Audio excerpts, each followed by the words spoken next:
तो स्वागत है आप सभी लोगों का हमारे चैनल जियो मांगा एक्सप्लेन में। तो एपिसोड 14 की स्टार्टिंग होती है और हमें दिखाया जाता है कि वो लड़का उठ जाता है और तो वो अपने अपना सर खुजाते हुए कह रहा होता है कि हाँ, कल तुम्हारी न्यू स्टूडेंट की सेरेमनी थी। टाइम कितनी जल्दी उड़ जाता है। साइमन और रिक की तरफ देखते हुए कह रहा होता है, तुम्हें इतना भी पोलाइट होने की जरूरत नहीं है। मैं भी तुम्हारी तरह ही एक फर्स्ट ग्रेड का स्टूडेंट हूँ। और दिखाया जाता है साइमन को और उसके पीछे रिक को, जो कि उसे देख के बहुत ज़्यादा जल रहा होता है। तो साइमन कहता है, अच्छा ठीक है मिस्टर काजन। तो काजन दोबारा अपना सर खुजाते हुए बोल रहा होता है, तुम मुझे बस काजन कह सकते हो कि मुझे नहीं पता है तुम इस स्कूल में कितने दिन रहने वाले हो। मगर दो चीज़ें अपने दिमाग में रखना। पहली, कि मेरे कोई काम के बीच में मत आना। और दूसरा, जब मैं जग रहा हूँ तो तुम कोई भी आवाज़ मत करना और ना ही कोई बेकार की हरकत करना। जब मैं सो जाऊँ तो तुम उसके बाद कुछ भी कर सकते हो। तो साइमन कहता है कि अच्छा, तो तुम हमें यहाँ रहने दोगे। तो काजन दोबारा से सोते हुए कह रहा होता है कि ये कोई मैटर ही नहीं करता है। कोई ना कोई यहाँ आ ही जाएगा अगर रूम खाली नहीं बचेंगे तो। और वो वहाँ सो जाता है। और दिखाया जाता है कि साइमन और रिक दोनों बाहर आ जाते हैं और वो उस वर्कर से कह रहे होते हैं कि हम अब इसी रूम में रहेंगे। तो वर्कर कहती है, क्या तुम इस बात के लिए श्योर हो? तो साइमन कहता है, हाँ ये ठीक है, मुझे नहीं लगता है कि ज़्यादा बुरा पर्सन है। तो वर्कर कहती है, अगर तुम्हें कोई इशू आ जाता है तो तुम मुझे बताने में कोई हेजिटेट मत करना। मैं इमीडिएटली रिपोर्ट कर दूंगी मास्टर को इस केस के लिए और वो उस चीज़ को देख लेंगे। तो साइमन उसको थैंक यू बोलता है और वो दोनों ही उसको गुड नाइट बोल के चले जाते हैं और वो दोनों अपने रूम में आ जाते हैं। तो दिख कह रहा होता है कि तुम्हें क्या लगता है साइमन, क्या ये सच में नहीं उठेगा अगर मैं यहाँ कुछ भी गिरा देता हूँ तो? साइमन कहता है कि मुझे नहीं पता है, मगर उसने ऐसा कहा है तो ऐसा ही होगा। तो ये हमारे लिए अच्छा ही रहे जब तक वो सोता है। और इस चीज़ को सुन के देख अपने हाथ में पकड़ी हुई सभी किताबों को गिरा देता है। और इस चीज़ को सुन के साइमन खुद भी डर जाता है और दिखाया जाता है कि काजन बिल्कुल नहीं उठा होता, वो आराम से खर्राटे लेके सो रहा होता है। तो रिक कहता है कि हाँ, उसने सही कहा था, वो बिल्कुल नहीं उठा है। तो मुझे भी नहीं लगता है कि ये कोई बुरा पर्सन है। तो साइमन कहता है, हाँ जब तक हम उसके रूल्स को मानते हैं तो। कि रिक कहता है, जो भी है, अब हमें अपने रूम तो मिल ही चुके हैं, तो हम इस सारे सामान को यहीं छोड़ते हैं और चलो सबसे पहले एक शावर ले आते हैं। कि मैंने नीचे सेकंड फ्लोर पे एक बाथरूम देखा था, वहाँ पे हम आराम से जाके चेक कर सकते हैं और नहा सकते हैं। तो साइमन कहता है एक बाथरूम। और दिखाया जाता है थोड़ी देर बाद का सीन, जहाँ पे साइमन नहा के आ जाता है और कह रहा होता है कि ये बहुत ज़्यादा अच्छा है, मैं इसके बारे में बता नहीं सकता। और दिखाया जाता है उसके साथ रिक को, जो दोनों ही वहाँ से नहा के आ रहे होते हैं। तो रिक कह रहा होता है कि मैंने तुम जैसा व्यक्ति कोई भी नहीं देखा है, इन सिंपल से सामान को देख के ही इतना ज़्यादा खुश हो रहा है। क्या तुम किसी माउंटेन में रहते थे? तो साइमन कहता है कि हाँ, तुम कुछ ऐसा ही समझ सकते हो। और दिखाया जाता है कुछ समय पहले की बात, जहाँ पे साइमन नहाने गया होता है। तो वो उन सभी चीज़ों को देख के कह रहा होता है कि ये कितना ज़्यादा अच्छा है और वो उसको बार बार प्रेस कर करके वाह वाह कह रहा होता है। और देख बता रहा होता है कि जब तुम वहाँ गए थे तो तुम उन बटन को दबा के बार बार खुश हो रहे थे और वाह कर रहे थे। तो तुम्हारे इस बिहेवियर को देख के स्टूडेंट कैसे बात करेंगे कि पहले से ही तुम ऑलरेडी एक स्पेशल एडमिशन नंबर 1 हो, जिसकी वजह से तुम्हारे बारे में पहले से ही बात हो रही है और अब तुम्हारे बारे में इस तरह की बात भी होंगी। और इस चीज़ को सुन के साइमन का मूड थोड़ा सा बेकार हो जाता है। तो दिक कहता है कि फिर भी मैं बहुत अच्छा महसूस करता हूँ क्योंकि मैं काजन में हूँ यहाँ पे। तो साइमन कहता है कि तुमने सही कहा, क्योंकि हर एक कोई यहाँ पे आना चाहता है। तो रिकी दोबारा से कह रहा होता है कि वैसे ये हमारे नंबरों पर डिपेंड करेगा कि हम यहाँ पे रहेंगे कि नहीं। तो साइमन कहता है कि मैंने सुना है यहाँ पे खाली 300 स्टूडेंट ही रहेंगे जब हम सेकंड ग्रेड में आ जाएंगे। तो रिक बताता है कि हाँ, तुमने सही कहा कि अभी हम इतनी ज़्यादा प्रोटेक्शन में इसलिए हैं क्योंकि एक पीरियड चल रहा है जिस वजह से यहाँ पे सभी अच्छा चल रहा है, मगर इसके बाद आधे से ज़्यादा बच्चे यहाँ से चले जाएंगे। तो साइमन पूछता है कि एक प्रोटेक्शन पीरियड? तो रिक बताता है हाँ, क्योंकि इसमें बच्चों को ऑफिशियल तरीके से पढ़ाया जाता है और उनको ग्रेड दिए जाते हैं। इस पीरियड में प्रोफेसर आपसे प्राइवेट में जाके बात नहीं कर सकते हैं और ना ही तुमको एक्सपेल कर सकते हैं और ना ही कोई ऐसी चीज़ कर सकते हैं, यहाँ तक कि वो किसी स्टूडेंट को हार्म भी नहीं कर सकते हैं। मगर इसके बाद और भी सारी चीज़ें हैं जो कि फॉरबिडन है इस प्रोटेक्शन पीरियड में। जबकि सामन सोच रहा होता है कि आज जो कुछ भी हुआ उस सब में वो मुझे ढील दे रहे थे। और एक बता रहा होता है और इस पीरियड के बाद हमेशा ही एक एक्सप्लोजन सा होता रहेगा और इस सेकंड ग्रेड में आके स्टूडेंट बहुत ज़्यादा दिक्कत का सामना कर सकते हैं। तो इस चीज़ को सुन के साइमन चौंक हुआ होता है और दिक बताता है, अगर हम कैसे भी करके अगर फर्स्ट ग्रेड को ख़त्म कर लेते हैं तो हमें फिर भी एक अच्छी सी जॉब मिल जाएगी कहीं भी। अगर तुम इस कंपटीशन को सर्वाइव कर लेते हो, ऑफिशियली ग्रेजुएट हो जाते हो यहाँ से तो। अधिक खुश होते हुए कह रहा होता है तो तुम इस एरा के एक लीडर बन जाओगे इस पूरे कॉन्टिनेंट पे। और वो पीछे वो बेड पे गिरते हुए सो जाता है और कह रहा होता है और तुम खाली एक रॉयल फैमिली के मेंबर नहीं बन सकते, उसके अलावा तुम हर एक काम कर सकते हो। यहाँ तक कि तुम एक स्मॉल किंगडम भी बना सकते हो अपनी एक प्रिंसेस के साथ, अगर तुम इस क्लासन से ग्रेजुएट हो जाते हो तो साइमन रिक से पूछ रहा होता है क्या तुम नोबल बनना चाहते हो? तो रिक बताता है कि नहीं, कि माना नोबल बनने के थोड़े से एडवांटेज हैं मगर ये मेरा गोल नहीं है। तो साइमन पूछता है फिर क्या है? तो रिक अपना हाथ का इशारा करते हुए बताता है कि ये मुझे पैसे छापने हैं। तो साइमन कहता है कि अच्छा। तो रिक कहता है कि अब मैं बहुत ज़्यादा बिजी होने वाला हूँ आपसे। तो साइमन कहता है चलो मैं समझ गया, और तभी वो अपने हाथ से कुछ करता है और दिखाया जाता है साइमन अपना सारा स्पेस खोल लेता है और उसमें से एक बॉक्स निकालता है। इस चीज़ को देख के रिक बहुत ज़्यादा हैरान हो जाता है। वो बेड पे जन से बैठ जाता है और कहता है कि ये क्या है, ये क्या था, कि तुमने ये कैसे किया? तो साइमन बताता है कि ये एक सब स्पेस है। और रिक पूछता है मगर ये क्या चीज़ है? तो साइमन बताता है ये एक स्केलेटन किट है, एक आइसलैंड रेडमैन की। क्योंकि मैंने प्रिपरेशन क्लास नहीं ली है पहले से, तो मैं इस चीज़ को अपनी प्रैक्टिस के लिए लेके आया हूँ। तो देखिए उसके पास पहुंच जाता है, कह रहा होता है कि अभी हम अपनी क्लास से आए ही हैं और तुम अपनी और ज़्यादा स्टडी में फोकस हो गए। तो सामने बताता है कि हाँ, कि ये ऐसा है कि मैं कुछ भी चीज़ भूलना नहीं चाहता जो मैंने क्लास में सीखी थी। तो देख पूछ रहा होता है क्या तुम इसको अब सही तरीके से बनाने वाले हो? तो सामने बताता है कि नहीं, मैं दोबारा से अपनी एक गट फीलिंग के साथ जाऊंगा जैसे मैंने पहले किया था। और दिखाया जाता है साइमन उसको दोबारा से बनाने लग जाता है। और जबकि देख उसको देख रहा होता है, दिखाया जाता है साइमन उस अनडेड को बना देता है जो कि लगभग पहले जैसे ही होता है। तो देख कह रहा होता है कि ये जो तुमने क्लास में बनाया था उसी जैसा लग रहा है बिल्कुल। तो साइमन कहता है हाँ, मगर ये अभी भी अच्छा हो सकता है, ये थोड़ा सा टाइम लेगा क्योंकि इसकी अभी एक लेग जो है वो बेकार है, जो अच्छी तरीके से काम नहीं कर रही। तो दिख कह रहा होता है मगर फिर भी तुमने सेम स्केलेटन बना दिया दोबारा से, मगर मैं ऐसा नहीं कर सकता। और दिखाया जाता है साइमन अपना हाथ उस अनडेड पे रखता है और कहता है कि मुझे माफ़ कर देना। और तभी वो उसको जोर से मारता है जिसकी वजह से वो अनडेड दोबारा से टूट जाता है। और इस चीज़ को देख दोबारा से हैरान हो जाता है और कहता है कि अब इसके साथ क्या गलत था कि तुमने इसे अच्छी तरीके से बनाया था। तो साइमन अपनी हिटलर की बात याद कर रहा होता है। यहाँ पे प्रोफेसर बता रहे होते हैं ये स्केलेटन जो है समनिंग मैजिक के द्वारा बनाए जाते हैं, इसकी वजह से उनमें टेंडेंसी होती है कि वो अपने ओरिजिनल फॉर्म में दोबारा से लौट सकें।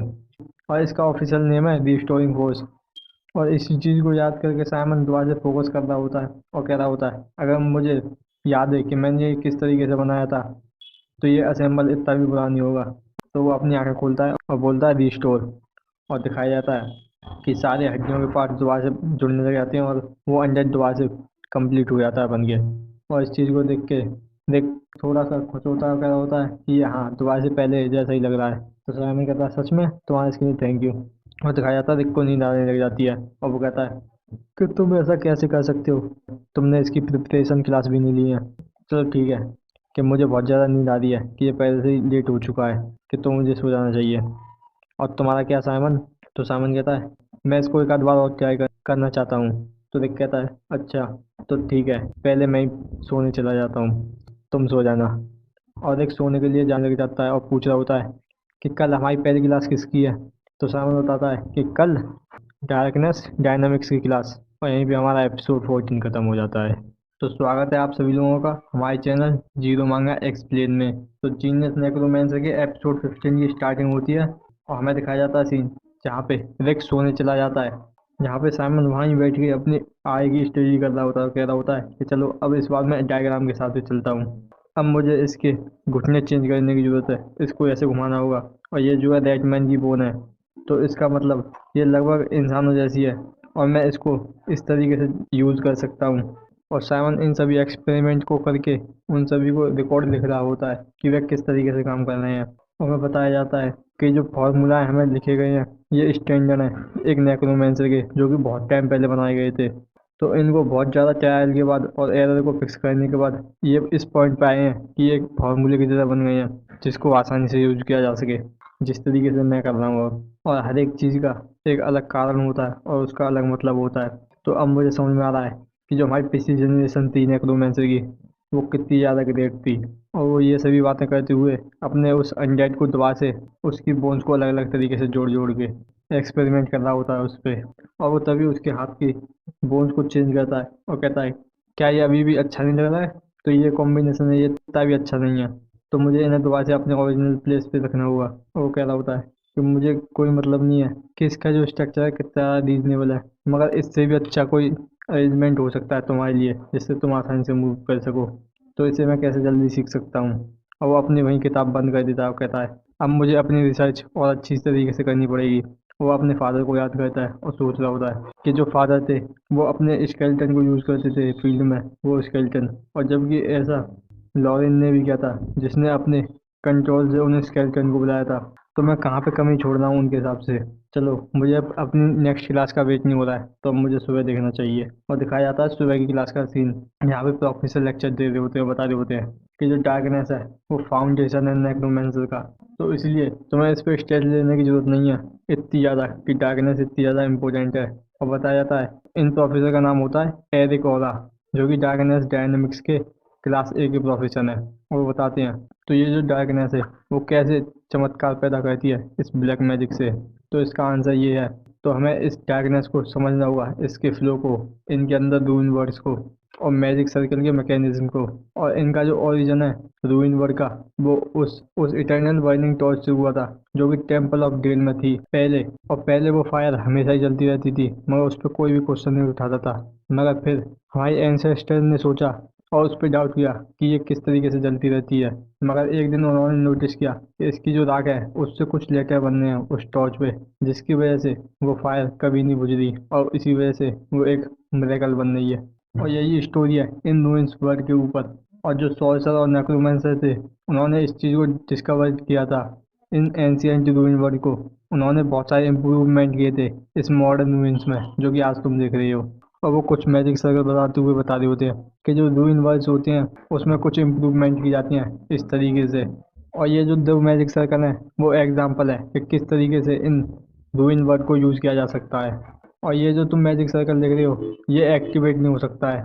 और ये जो तुम इसके साइड में देख रहे हो जो कि मैजिक सर्कल एक्टिवेट हो सकता है। तो इन दोनों में बस इतना अंतर है इस रूइन वर्ड को यूज़ करने का, जिस तरीके से हम करेक्शन डिवाइस को यूज़ कर सकते हैं। तो इसी तरीके से तुम अपनी डार्कनेस को आराम से यूज़ कर सकते हो। और प्रोफेसर इसी तरीके से पढ़ा रहे होते हैं। दिखाया जाता है एंड में, यहाँ पे प्रोफेसर कहते हैं कि ठीक है, आज का लेक्चर ख़त्म हुआ और अब मेरे पास तुम्हारे लिए एक असाइनमेंट है, जो कि तुम्हें अपनी नेक्स्ट क्लास से पहले पूरा करना पड़ेगा। और इनमें से जो तुम देख रहे हो जो मैजिक सर्कल है जो एक्टिवेट नहीं हो सकता, जो हमने आधी क्लास में एग्जाम्पल के लिए लिया था, तुम्हें उसको मॉडिफाई करके और उसकी कैलकुलेशन से और फॉर्मूला यूज़ करके तुम्हें उसको एक्टिवेट करना होगा। और हाँ, मैं तुम में से 3 स्टूडेंट को बुलाऊंगा जो आगे आके उसकी प्रेजेंटेशन देंगे उस असाइनमेंट की, जो मैंने अभी तुम्हें दिया है। चलो ठीक है, अब तुम नेक्स्ट क्लास में मिलोगे। दिखाया जाता है साइमन और रिक को, जो कि दोनों ही अपनी डार्कनेस डायनेमिक्स की क्लास लेके आ रहे होते हैं। और रिक कह रहा होता है कि वो डार्कनेस डायनेमिक्स कितनी ज़्यादा हार्ड थी। तो साइमन कहता है हाँ मुझे पता है। तो रिक कहता है कि ये बिल्कुल ऐसा लग रहा था जैसे मैं अपने डैड के साथ अरिथमेटिक स्टडी कर रहा हूँ, कि मैं खाली उसके फॉर्मूले को क्यों नहीं याद करता, उसके प्रिंसिपल याद करने की जरूरत ही क्या है। तो साइमन कहता है मगर फिर भी वो इतना भी बुरा नहीं था, मैं उसके आधे से कम भाग को सीख पाया जो कि प्रोफेसर ने बताया था। मगर मुझे अच्छा लगा कैसे प्रोफेसर ने पूरी चीज़ें डिस्क्राइब की थी एक एक स्टेप के साथ।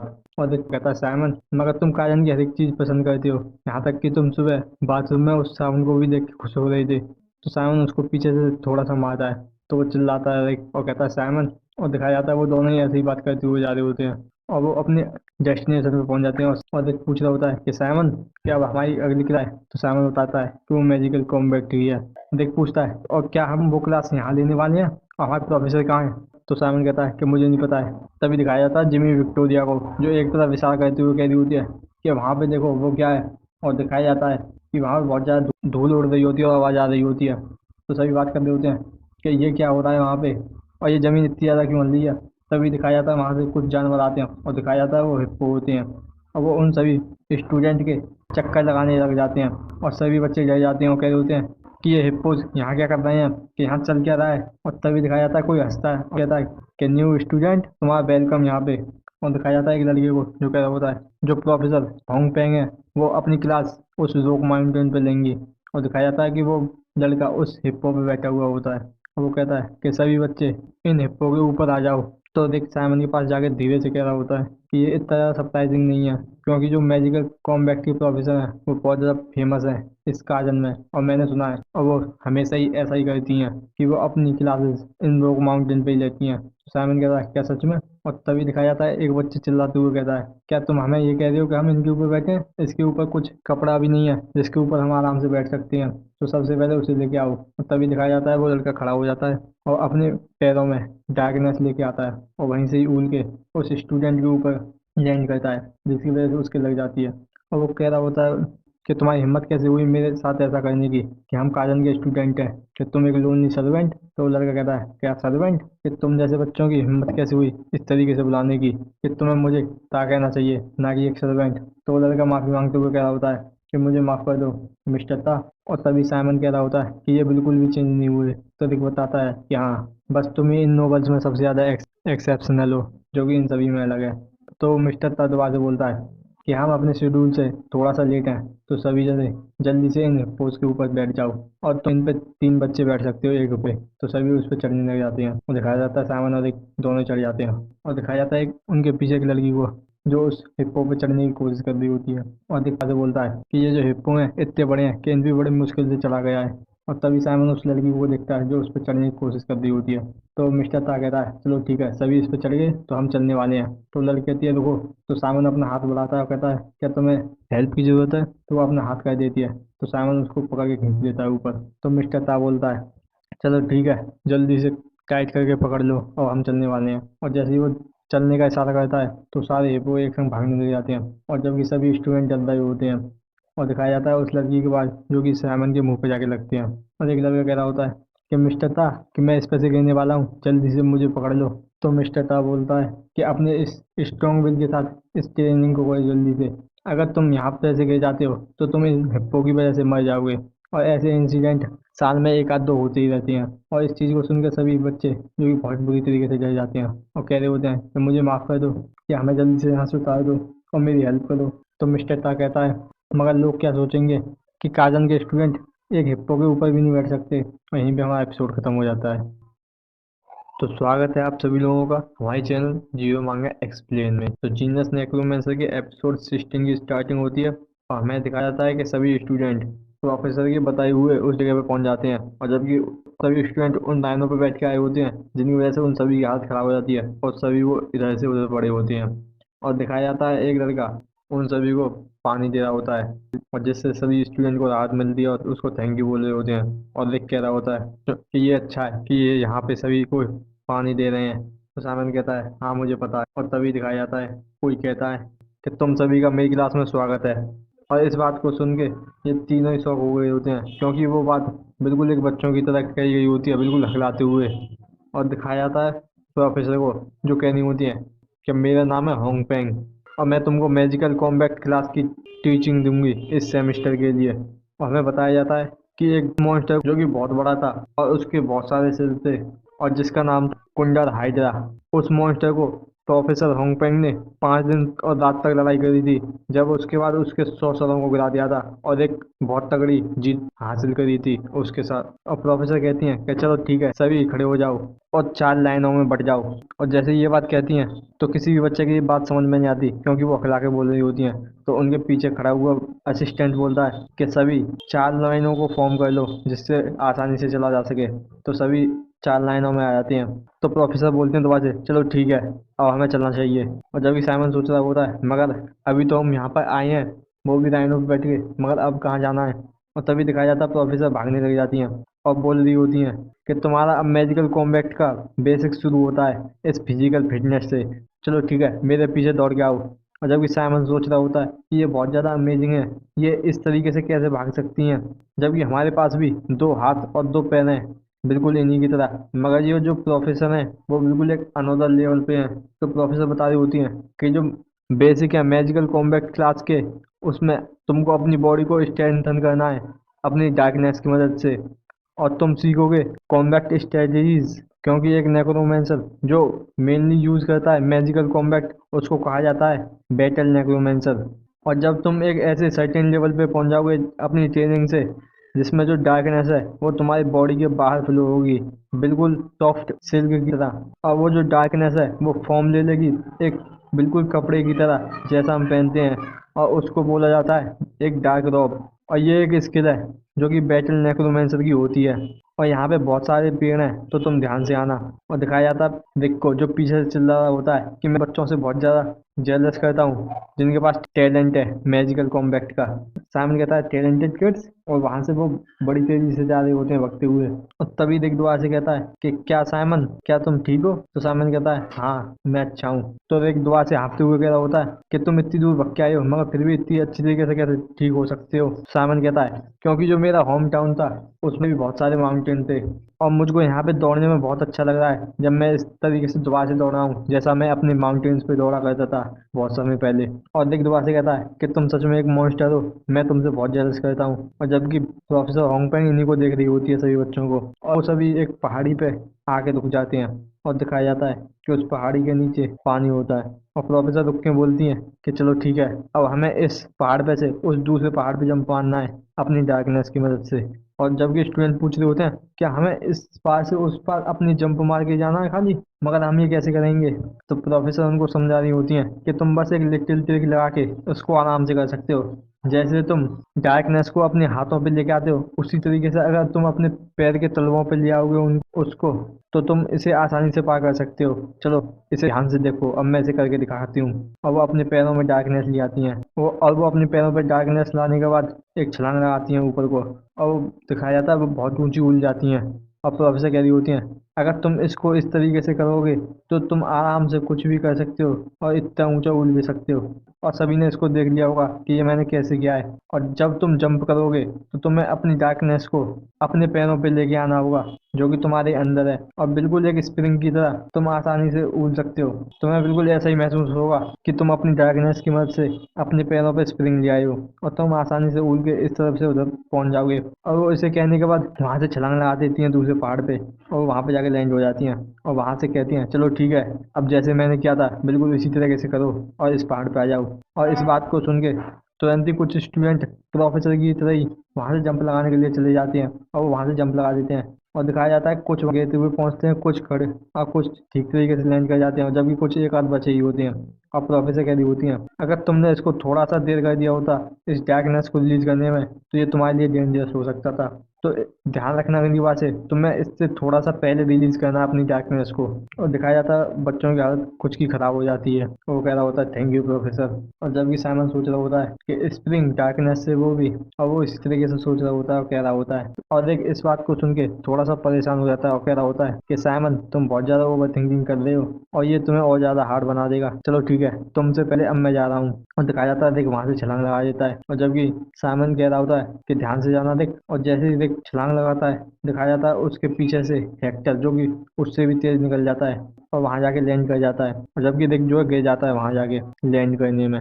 दो स्टूडेंट उससे कह रहे होते हैं कि अभी तक का तुमने सबसे हाईएस्ट रिकॉर्ड बना दिया है जंप मारने में। और जबकि देख वहां बैठा हुआ अपने कपड़ों को झाड़ते हुए कह रहा होता है कि ऐसा लगता है कि मैं इसको लाइक नहीं करता हूँ।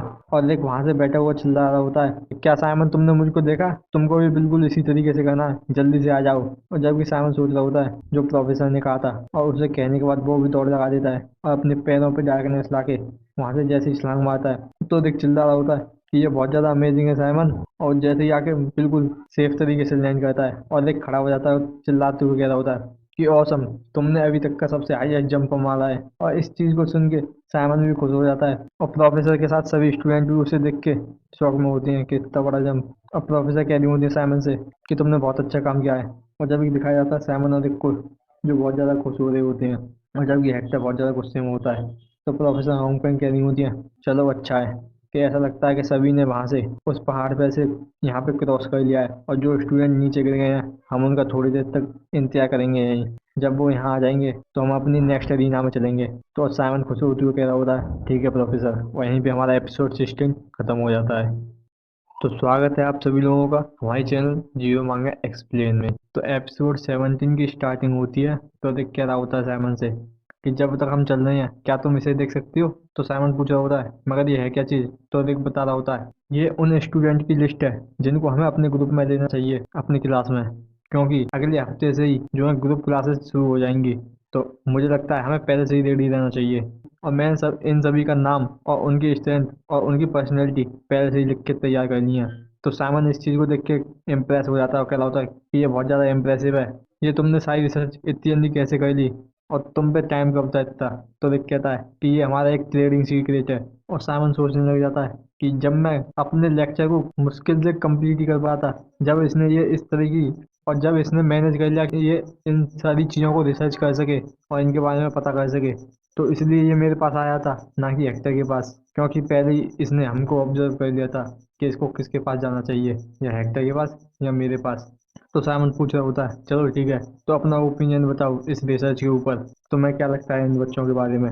तो रिक बता रहा होता है कि जो अधिकतर बच्चे हैं वो सभी स्किलफुल हैं, मगर वो जो गर्ल तुम्हें दिख रही है जो हमारे साथ हिप्पो पे बैठ के आई थी, ऐसा लगता है कि वो सबसे पहले निकाल दी जाएगी जब प्रोटेक्शन पीरियड खत्म हो जाएगा।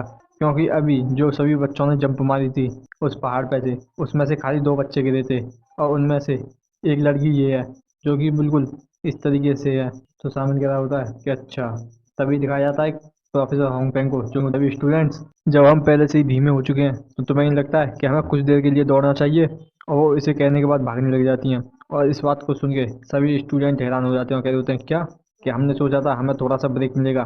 और जबकि दिखाया जाता है साइमन को, जो खुश हो जाता है और कह रहा होता है कि ये क्लास बहुत ज़्यादा अच्छी है, कि इसमें बहुत ज़्यादा फन है। और साइमन को इस तरीके से खुश होता है कि देख, गुस्सा करते हुए कह रहा होता है कि क्या तुम्हें ये लगता है कि ये क्लास बहुत ज़्यादा अच्छी है। और तभी दिखाया जाता है कि साइमन कुछ चीज़ को सुन के हैरान होता है, और दिखाया जाता है कि दोबारा से वो हिप्पोज इन्हीं की तरफ भाग के आ रही होती हैं। और सभी स्टूडेंट डर जाते हैं और चिल्ला रहे होते हैं कि प्रोफेसर ये हमारी तरफ ही दौड़ के आ रहे हैं। और दिखाया जाता है प्रोफेसर को, जो वहाँ से गायब हो गई होती हैं। और स्टूडेंट कहते होते हैं तो हमें मिस्टर ता से हेल्प लेनी चाहिए, मगर फिर वो देखते हैं कि यहाँ पे मिस्टर ता है ही नहीं। और जबकि दिखाया जाता है सारे हिप्पोज उन स्टूडेंट के पास पहुँच गए होते हैं, जबकि साइमन डरा हुआ होता है और सोच रहा होता है कि ये अच्छा नहीं है। और तभी वो अपने पैरों में डार्कनेस ले आता है और सोच रहा होता है जैसे प्रोफेसर ने बताया था, बिल्कुल उछलने के बारे में स्प्रिंग की तरह। और वो इसी तरीके से उछल जाता है और कह रहा होता है कि मुझे पहले अपने आप को बचा लेना चाहिए। और दिखाया जाता है कि वो हिप्पोस के आने से तुरंत पहले ही उछल जाता है और सोच रहा होता है कि देख ने पहले कहा था कि ये तेरा डेंजरस सिचुएशन नहीं होगी, क्योंकि अभी हम प्रोटेक्शन पीरियड में हैं। मगर क्या इसका मतलब ये है कि ये एक एक्सीडेंट था, और कुछ बच्चे तो इसमें इंजर भी हो सकते हैं अगर उन्होंने डॉच नहीं किया तो। और तभी वो कुछ देख के हैरान होता है कि लगभग सभी स्टूडेंट ने अपनी प्रोटेक्शन कर ली होती है, किसी ने उनको सुला दिया होता है, जबकि कुछ बच गए होते हैं, जबकि कुछ स्टूडेंट रस्सी से पेड़ पे चढ़ जाते हैं। और दिखाया जाता है दिख के साइड में है उसी लड़की को जो हम पुराने कुछ एपिसोड में दिखी थी, जो कह रही होती है कि हाय साइमन, बहुत टाइम से तुम्हें देखा नहीं। और तभी साइमन नीचे आके लैंड करता है और सोच रहा होता है कि ऐसा लगता है कि मैं वैसे ही इनके बारे में चिंता कर रहा था। तो तभी रिक आवाज़ देता है कि साइमन, क्या तुम ठीक हो। और दिखाया जाता है रिक ने अपनी डार्कनेस की मदद से एक पोल बना लिया होता है और उसके ऊपर चढ़ गया होता है। तो साइमन कहता है हाँ मैं ठीक हूँ।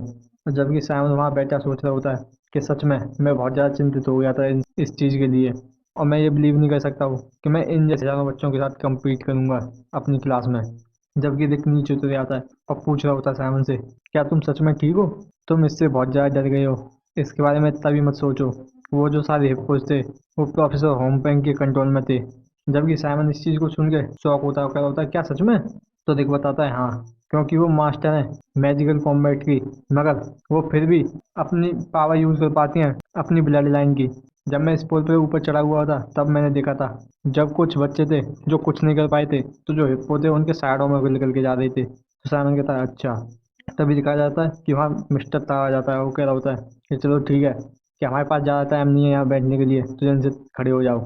और जो हिप्पोज हैं वो दोबारा से लौट के आने वाले हैं कुछ ही देर में। और जबकि दिखाया जाता है उसी लड़की को, जो इस चीज़ को सुन के रोते हुए कह रही होती है ठीक है।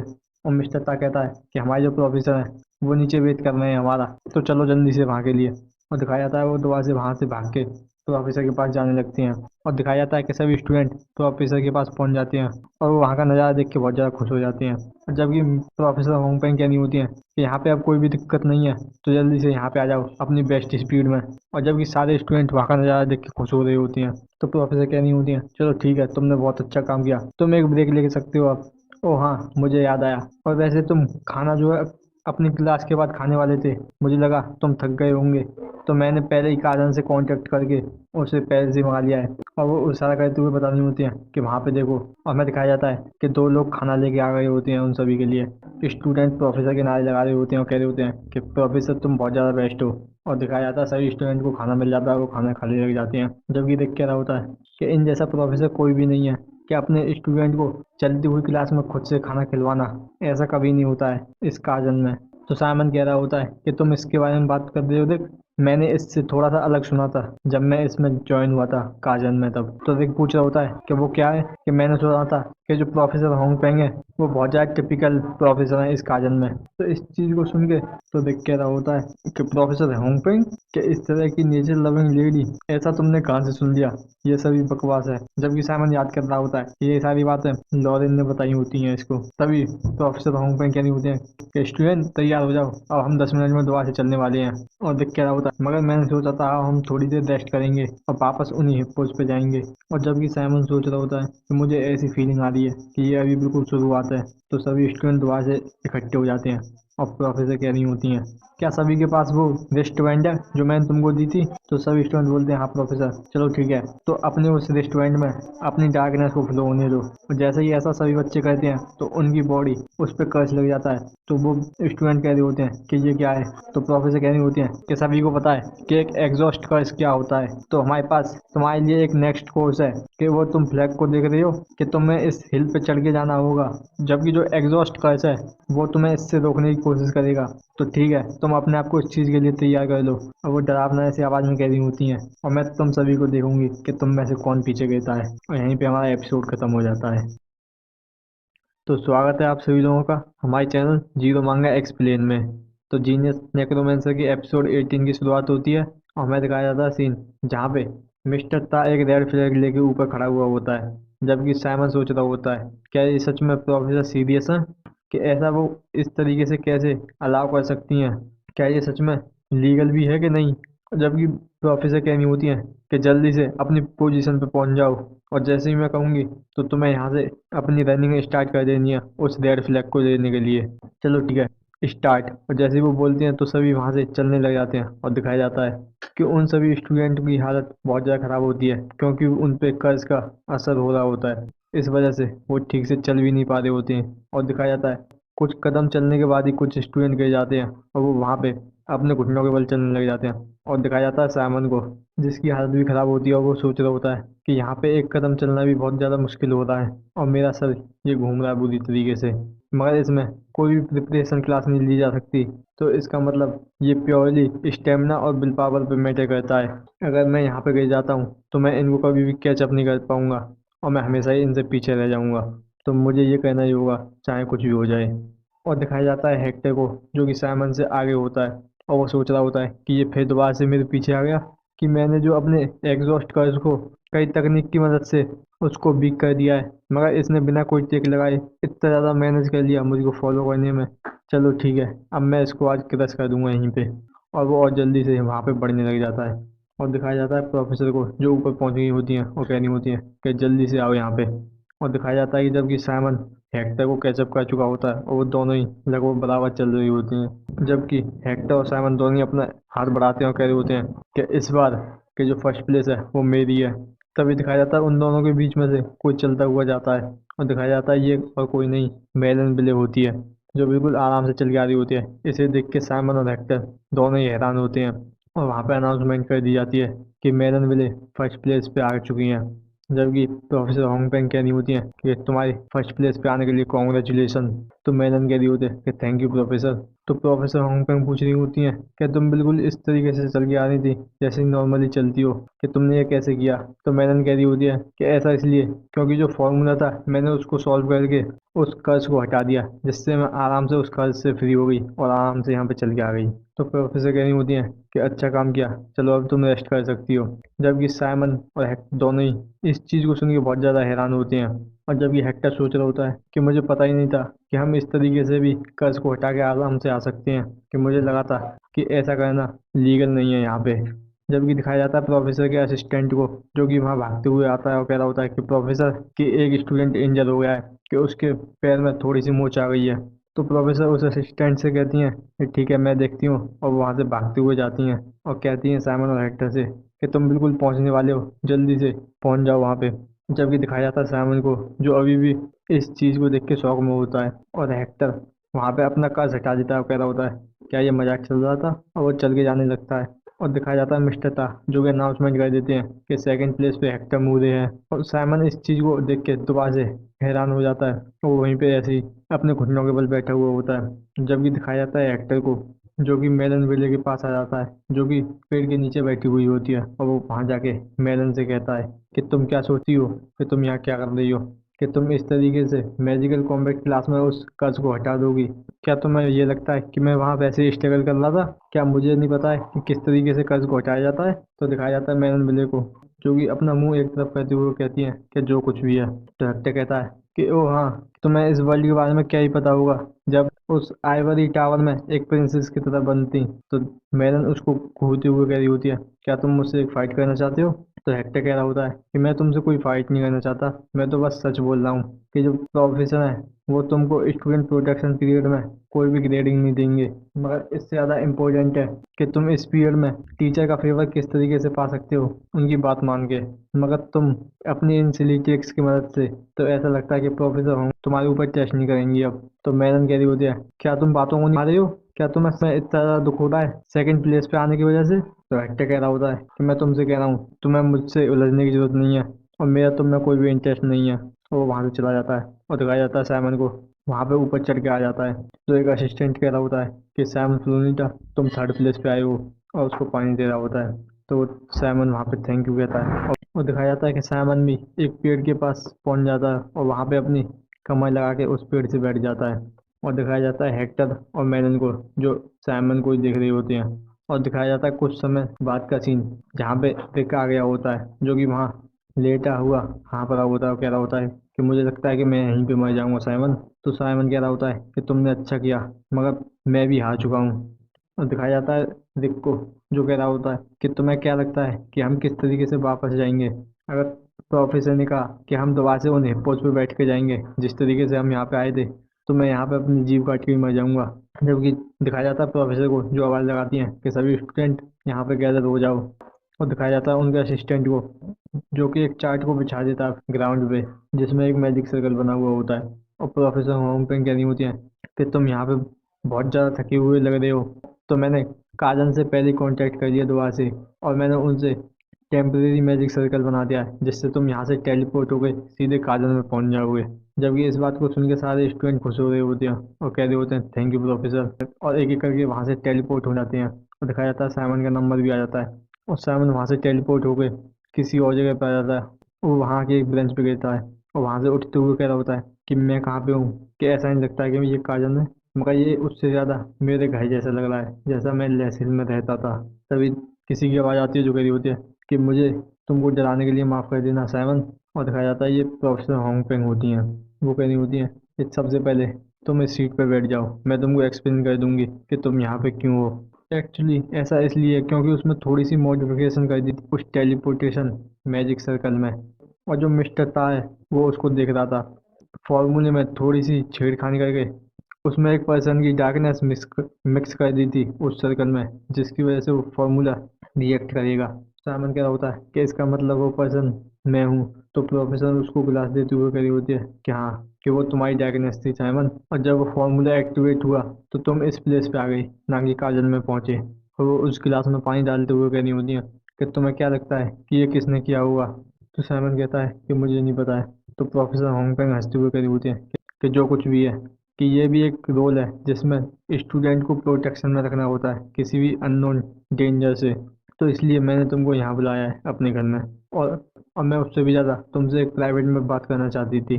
तो साइमन कहता है क्या मुझसे? तो प्रोफेसर कहती है हाँ, मुझे पता है कि ये रूल के अगेंस्ट है, मगर फिर भी जो कुछ भी मैंने देखा है अभी काजन में, मुझे ऐसा लगता है कि प्रोफेसर ने पहले ही वो उस रूल को तोड़ दिया है। साइमन कहता है कि हाँ तुमने सही कहा। तो प्रोफेसर कहती हैं कि तुम्हारा क्या ख्याल है मैजिकल कॉम्बैट में मेजर करने के बारे में, अगर तुम चाहो और मैं तुमको डिसाइपल के तौर पे ले सकती हूँ। तो साइमन कहता है क्या तुम्हारा मतलब मुझे डायरेक्ट डिसाइपल लेने से या?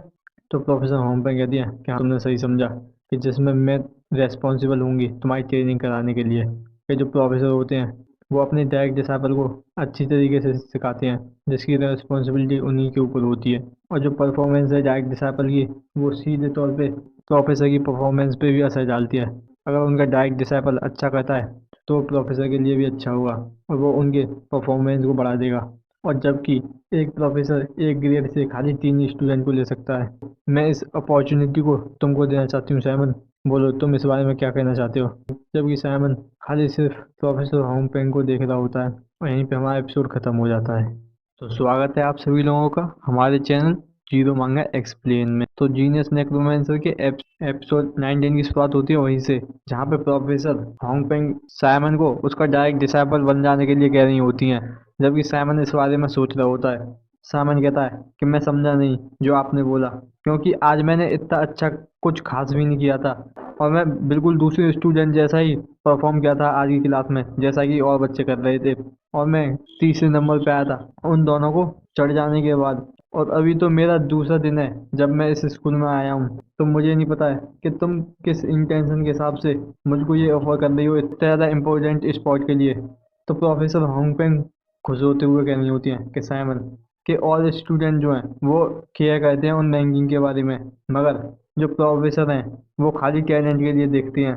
और जैसा कि तुमने आज अपनी डार्कनेस को यूज़ किया था और जिस तरीके से तुमने अपनी डार्कनेस का यूज़ करके जंप की थी उस वैली पे, तो वो फर्स्ट टाइम था उसको ट्राई करने का। तो सामन कहता है हाँ तुमने सही कहा।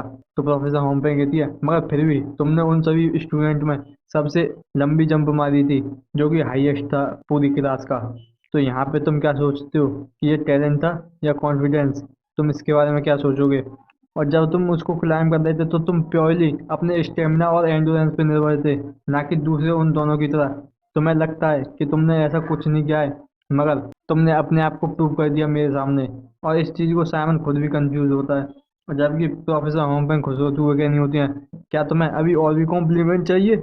और तुम्हारा स्टेमिना और माइंडसेट और तुम्हारा वो आउटस्टैंडिंग टैलेंट अपनी उस डार्कनेस में, तो तुम इस मैजिकल कॉम्बैक्ट में सबसे ज़्यादा बेस्ट टैलेंट हो जाओगे अगर जो तुमने आज परफॉर्म किया था इस हिसाब से देखा जाए तो। तुम इसके बारे में क्या सोचते हो साइमन। यहाँ तक कि तुम कुछ ही सालों में मुझको भी डिफीट कर सकते हो और यहाँ तक कि मैं तुम्हें अपने से ज़्यादा स्ट्रॉन्गर बना दूंगी। तुम इसके बारे में क्या सोचते हो साइमन। जबकि साइमन इस बात को सुन के चुप बैठा हुआ होता है और फिर वो कहता है प्रोफेसर तुम्हारे इस ऑफर के लिए थैंक यू, मगर अगर मैं हॉनेस्टली बोलूँ तो मैं इसे मना करना चाहूँगा।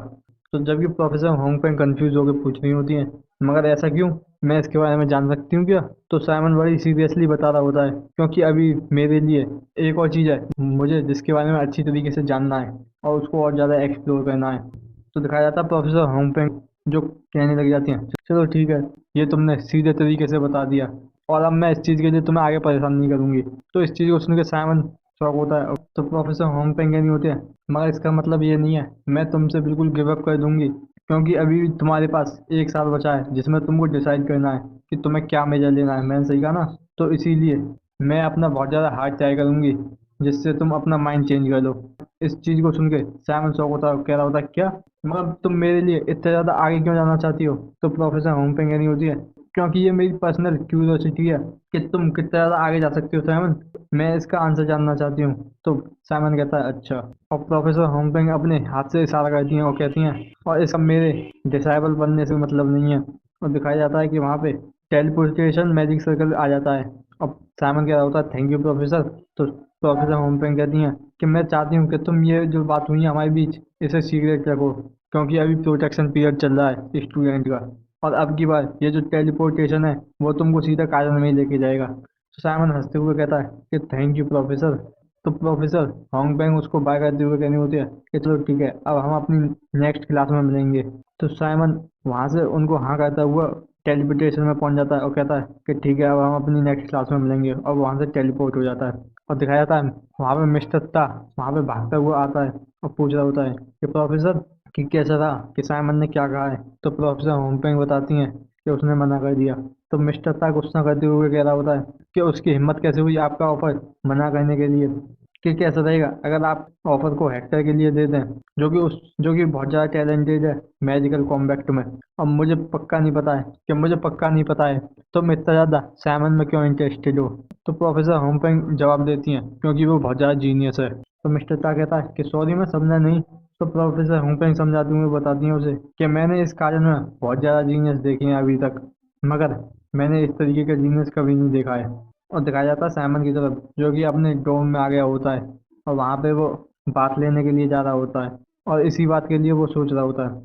और दिखाया जाता है जब ये देख वहाँ पे नहा के अपना सर को पहुँच रहा होता है और वो पूछता है साइमन से कि तुम इतने ज़्यादा लेट कैसे हो गए। तो साइमन जवाब देता है कि ऐसा इसलिए कि मुझे लगता है कि उस टेलीपोर्टेशन में कुछ गड़बड़ हो गई थी। और देख खुश होते हुए बोल रहा होता है क्या तुम्हें पता है कि अभी मेरे साथ क्या हुआ था। तुम इस पे विश्वास नहीं करोगे। तो साइमन पूछता है कि ऐसा क्या हुआ था। देख बताता है जैसे ही मैं टेलीपोर्टेशन मैजिक सर्कल में पहुंचा तो मुझे ऐसा लगा जैसे कि मेरी बॉडी किसी चीज़ से ब्लॉक हो गई है। जैसे ही मैं वहां से फ्री हुआ बिल्कुल ऐसी चीज़ हुई जिस पे तुम विश्वास नहीं करोगे। और जैसे ही मैंने वहां पे देखा कि मैं कहाँ पर हूँ तो मुझे मालूम पड़ा कि वो था प्रोफेसर की बहिल का ऑफिस। और मैं प्रोफेसर बहिल के ऑफिस में था। तो साइमन पूछ रहा होता है क्या सच में प्रोफेसर बहिल। तो देख क्या होता है हाँ। तो साइमन पूछ रहा होता है कि उसके बाद क्या हुआ। तो देख बताता है कि फिर उन्होंने मुझको अपना ऑफिस क्लीन करने के लिए कहा जो मैं आराम से करता था। और देख खुश होते हुए बता रहा होता है कि काजन के जो पहले ग्रेजुएट हो चुके स्टूडेंट हैं उन्होंने मुझे बताया है कि जो प्रोफेसर हैं अपने स्काउट डिसाइपल को टेलीपोर्टेशन से बुला सकते हैं। और क्या तुम ये सोचते हो कि ऐसा ही मेरे साथ हुआ होगा। क्या लगता है कि प्रोफेसर बहिल मुझको स्काउट बनाना चाहते हैं। क्या मैं उनका डायरेक्ट डिसाइपल बन सकता हूँ। जबकि साइमन अपना चेहरा बनाते हुए कह रहा होता है शायद हो भी सकता है। तो देख कह रहा होता है कि मैं इस पर विश्वास नहीं कर सकता मैं कि काजन के इतने बड़े बिग शॉट के साथ मैं इतना ज़्यादा क्लोज ला चुका हूँ। और वो वहाँ पे खुशी से नाचने लग जाता है और कह रहा होता है कि क्या तुम्हें पता है कि एक डायरेक्ट डिसाइबल क्या होता है। कि इस तरीके से तो मैं अपनी पूरी स्कूल लाइफ आसानी से एंजॉय कर सकता हूँ। इससे बहुत सारी चीज़ें जो कि अवॉइड हो जाएंगी क्योंकि प्रोफेसर की पावर की वजह से। तो जबकि साइमन उसको रोक रहा होता है कह रहा होता है कि थोड़ा सा शांत हो जाओ। तो देख कह रहा होता है ये कोई ऐसी चीज़ नहीं है जो मैं शांत हो जाऊं।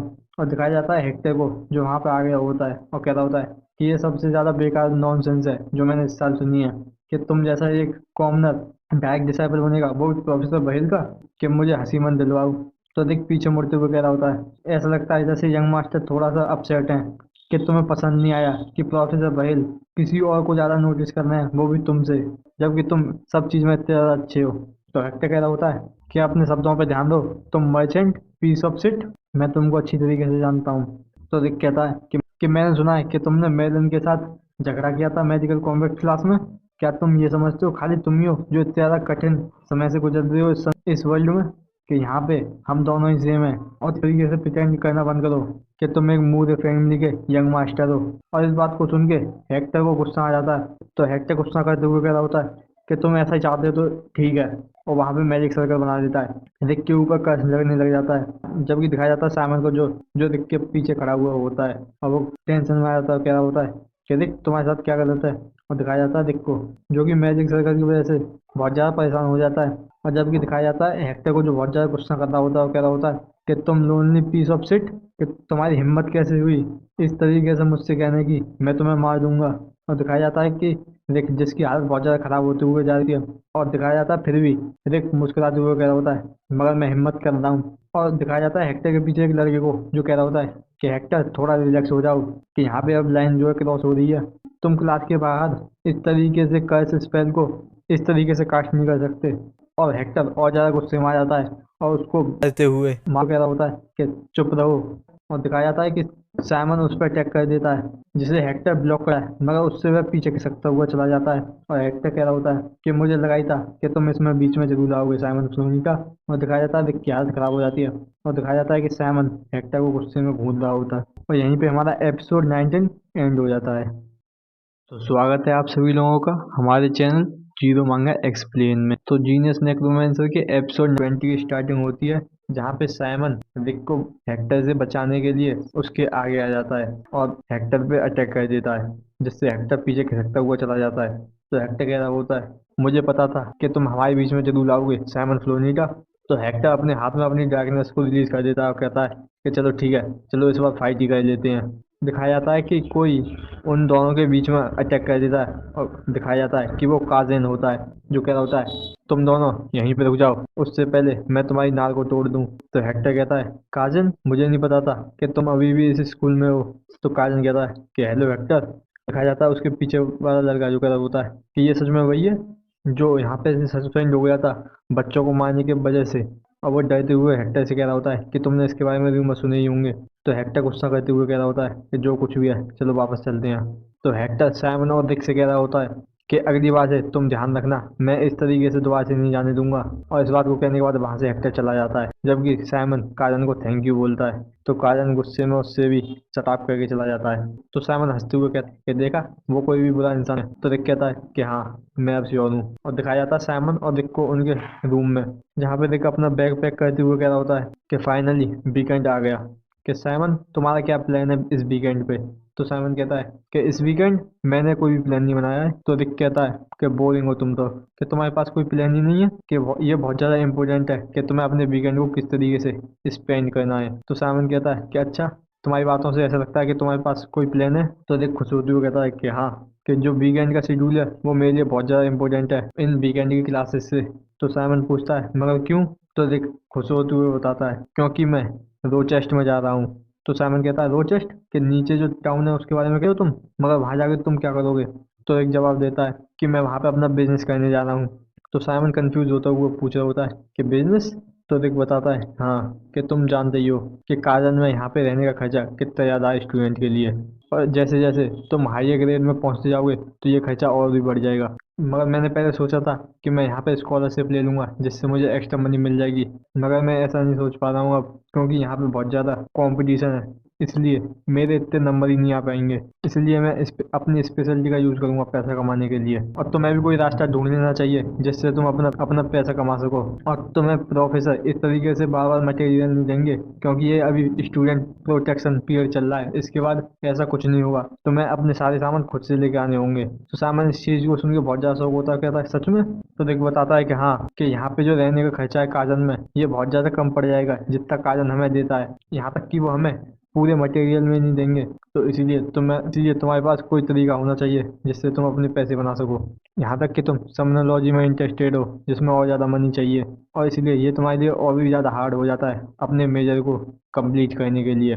जबकि साइमन प्रोफेसर की बात याद कर रहा होता है कि कैसे प्रोफेसर ने बताया था समनोलॉजी सबसे ज़्यादा कॉस्टली पड़ती है। तो साइमन कह रहा होता है कि मुझे नहीं पता था कि यहाँ पे हमें अपने आप से पैसे कमाने पड़ते हैं अपने कामों के लिए, कि यहाँ पे रहना सच में इजी नहीं है काजन में। तो रिक कहता है कि हाँ सही कहा, या फिर तुम थोड़े दिन इंतजार कर सकते हो, जब तक कि मैं अपना बिजनेस ठीक नहीं कर लेता हूँ तो मैं तुम्हारे लिए एक जॉब तो ढूंढ ही सकता हूँ। तो साइमन वहाँ बैठ जाता है और कहता है कि नहीं, इसकी कोई भी ज़रूरत नहीं है, मैं अपने आप से पैसे कमा लूंगा। तो रिक कहता है कि हाँ, तुम बहुत ज़्यादा डिसिप्लिन आदमी हो, चलो ठीक है। और वहाँ से बाय करते हुए जाने लग जाता है और कहता है कि मैं अब यहाँ से जा रहा हूँ और मैं कल अपनी क्लास के शेड्यूल पे वापस आ जाऊँगा। तो साइमन कहता है कि तुम अभी जा रहे हो, कि इतना लेट हो चुका है, अगर क्या होगा कोई हाउस मास्टर तुम्हें कैच कर लेगा तो रिक बताता है उसे कि इसकी कोई भी दिक्कत नहीं है, माना कारण में बहुत ज़्यादा स्ट्रिक्ट रूल है, मगर अगर तुम यहाँ से आसानी से बच के निकल के जा सकते हो तो इसमें कोई भी दिक्कत वाली बात नहीं है। चलो ठीक है, तो फिर कल मिलेंगे। जबकि साइमन अपने हाथ में रखे हुए उस पैकेट को खोल देता है और उसमें से खाना निकाल लेता है और सोच रहा होता है, मगर यहाँ पे काजन भी नहीं है और ना ही रिक, तो मुझे अब क्या करना चाहिए? तभी दिखाया जाता है साइमन के पीछे वाली खिड़की पे कोई उसको घूर के देख रहा होता है, कि दिखाया जाता है कि वो नेफिड्स होती हैं। और जबकि साइमन के हाथ में खाने को देख के उनकी आंखें चमक रही होती हैं। तो साइमन पीछे देखता है तो वो नेफिड्स को देख के हैरान हो जाता है, तो वो कहता है नेफिड्स? तो नेफिड्स उसको हेलो बोलती हैं। तो साइमन उस खिड़की को खोल देता है और उससे पूछ रहा होता है कि तुम इतनी ऊपर कैसे आ गई, क्योंकि ये फोर्थ फ्लोर है। तो दिखाया जाता है कि नेफिड्स अंदर घुस जाती हैं खिड़की से ही। जबकि साइमन अपने स्नैक्स को नेफिड्स को दे देता है, तो नेफिड्स कहनी होती है कि ये बहुत ज़्यादा अच्छे हैं। तो साइमन कहता है कि इन सभी को तुम खा सकती हो। तो नेफिड्स खुश होते हुए कहने होते हैं कि सच में? मैं बहुत ज़्यादा खुश हूँ कि घर पे वो मुझे बिल्कुल भी स्वीट नहीं खाने देते। तो नेफिड्स साइमन से पूछती हैं कि साइमन, ये तुम्हारा फर्स्ट टाइम था स्कूल में, तो तुम्हें यहाँ पे कैसा लगा? तो साइमन कहता है कि इसमें थोड़ा फन था, यहाँ के जो प्रोफेसर हैं वो कूल हैं, और यहाँ पे सभी अच्छे हैं, और जो क्लासेस थी वो भी अच्छी थी, कि मुझे जो है स्कूल अच्छा लगा है जितना मैंने सोचा था। हाँ, मगर पहले मैं थोड़ा सा परेशान हुआ था, मगर जैसे ही मेरा इस काजल में एक दोस्त बना तो उसने मेरी बहुत सी चीज़ों में हेल्प की।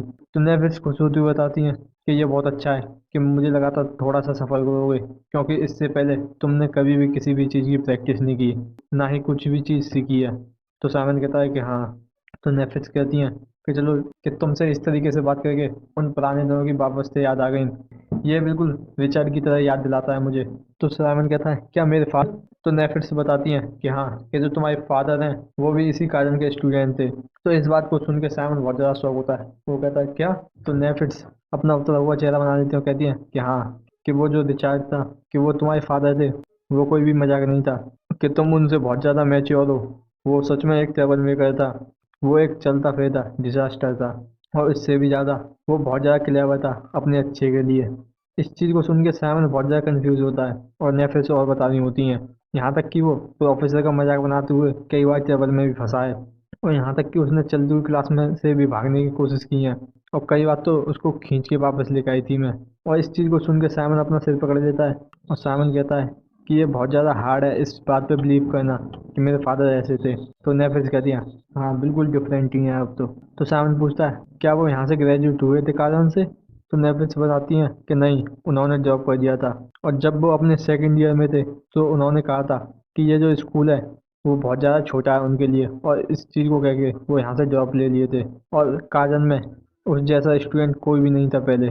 और इस बात को कहते हुए वो वहाँ पे उस बेड पे लेट जाती हैं और कहती हैं कि वो सच में एक स्पेशल केस था बहुत सारी चीज़ों में, और मैं उस टाइम पे यंग थी, तो मैं उसको अच्छी तरीके से हैंडल नहीं कर सकती थी, कि सच में मैं उस टाइम पे यंग थी बहुत ज़्यादा।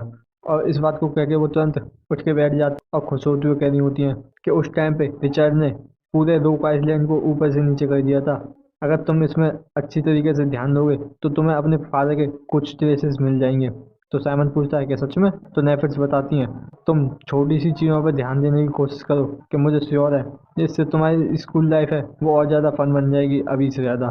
चलो मुझे यहाँ से चलना चाहिए, मेरे ये इवनिंग शेड्यूल का टाइम हो गया है। तो साइमन पूछता है कि अभी? तो नेफिस उस खिड़की को खोलते हुए कहनी होती है कि हाँ, उन्हीं तो ये मेरे लिए अच्छा नहीं होगा, ये बहुत ज़्यादा लेट हो चुका है, चलो ठीक है अब हम जल्दी मिलेंगे। और वहाँ से खुशी होती हुई कहनी होती है उस खिड़की पे बैठे हुए, और तुम्हारे स्नैक के लिए थैंक्स। और वहाँ से एक कागज को फेंकती हुई साइमन मतलब वहाँ से चली जाती हैं। साइमन उसे पकड़ लेता है और कह रहा होता है कि नेफिस, ये तुम्हारे यहाँ पे गिर गया, मगर दिखाया जाता है नेफिस वहाँ से चली जाती हैं। तो साइमन उस खिड़की को बंद कर देता है और सोच रहा होता है कि ऐसा लगता है कि ये वो मेरे लिए ही छोड़ के गई हैं। तो वो उस चीज़ को जैसे ही खोलता है तो वो देखता है कि वो एक मैप है, और वो सोचता है क्या ये एक ट्रेजर मैप है, मगर इसकी डेस्टिनेशन पे ये स्कल क्यों है? तभी वो कुछ बात याद करता है जो नेफिस ने अभी कही थी, कि तुम्हारे फादर ने पूरे रॉक आइलैंड को ऊपर से नीचे कर दिया था, अगर तुम इसे देखोगे तो तुम्हें अपने फादर के ट्रेसेस मिल जाएंगे। तो साइमन को समझ में आ जाता है कि ये कुछ उसके फादर के रिलेटेड ही है, और तभी दिखाया जाता है साइमन को, जो खुद भी वहां से जाने के लिए तैयार हो जाता है और अपने रूम से बाहर निकल के आ जाता है। और जैसे ही वो बाहर निकल के आता है तो वो रात में उस जंगल को देख के डर जाता है, और उसको पसीने आने लग जाती हैं। और वो सोच रहा होता है, क्या मुझे सच में यहाँ से जाना चाहिए? मैं यहाँ से अभी भी वापस जा सकता हूँ। और दिखाया जाता है अंधेरे में चमकती हुई आंखों को। वहीं पे हमारा एपिसोड 20 खत्म हो जाता है।